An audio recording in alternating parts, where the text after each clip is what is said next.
کچھ خیال آتا پلٹ کے پیچھے آ کے کھڑے ہو جاتے،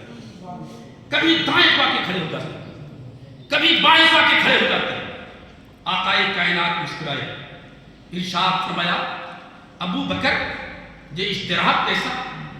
یہ پریشانی کیسی، کبھی آگے کبھی پیچھے، کبھی دائیں کبھی بائیں۔ عرض کرتے ہیں یا رسول اللہ میرے ماں باپ آپ پر قربان ہو، دل بے چین ہے، جب خیال آتا ہے کہ کہیں کوئی دشمن آگے سے نہ آ جائے تو ابو بکر آگے آ جاتا ہے، جب خیال آتا ہے کوئی دشمن پیچھے نہ آ جائے میں پیچھے آ کے کھڑا ہو جاتا ہوں، جب تصور ہوتا ہے کہیں دائیں سے کوئی حملہ آور نہ ہو جائے دائیں کھڑا ہو جاتا ہوں، جب خیال آتا ہے بائیں سے کوئی حملہ نہ کر دے بائیں آ جاتا ہوں۔ یا رسول اللہ دل میں خیال آتا ہے اگر دشمن کا تیر آئے تو سر سے پہلے ابو بکر کے سینے پہ لگے، مصطفیٰ کا پکڑے پائے۔ تشریف لے چلے غار ثور،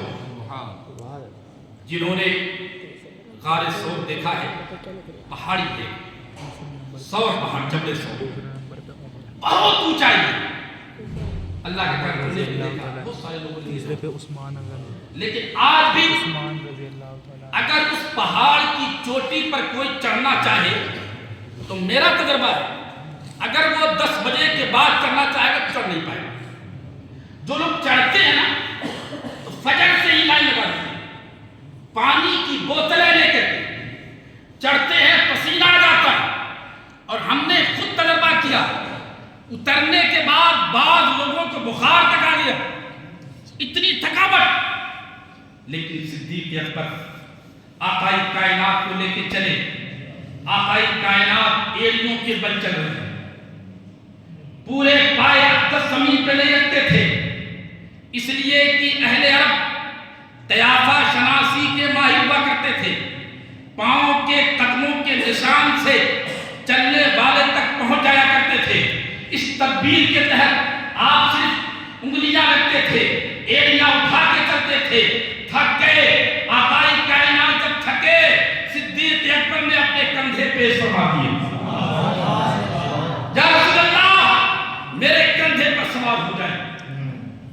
آپ اندازہ لگائیں صدیق اکبر کی قوت کا، آج 1400 برس ہو گئے اس پہاڑ پر چڑھنے کے لیے بڑے بڑے بہادروں کے پاؤں جواب دے دیتے ہیں، لیکن صدیق اکبر کی شجاعت کا عالم یہ ہے کہ محبوب کو کندھے پر بٹھایا اور پہاڑ کی چوٹی طے کر دی، غار کے دہانے پر پہنچے۔ یا رسول اللہ آپ کہہ رہے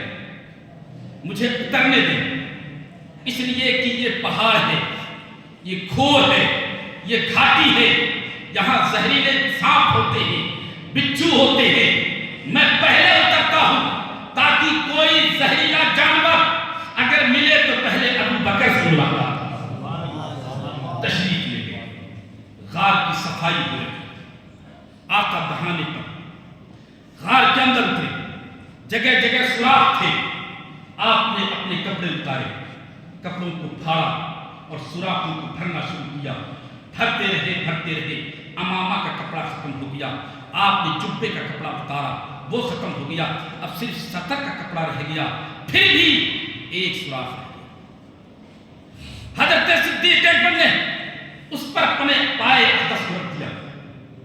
اور صفائی کر دینے کے بعد اس سوراخ پر اپنے پاؤں رکھ دینے کے بعد اب آواز دیتے ہیں یا رسول اللہ تشریف لائے، آقا تشریف لائے۔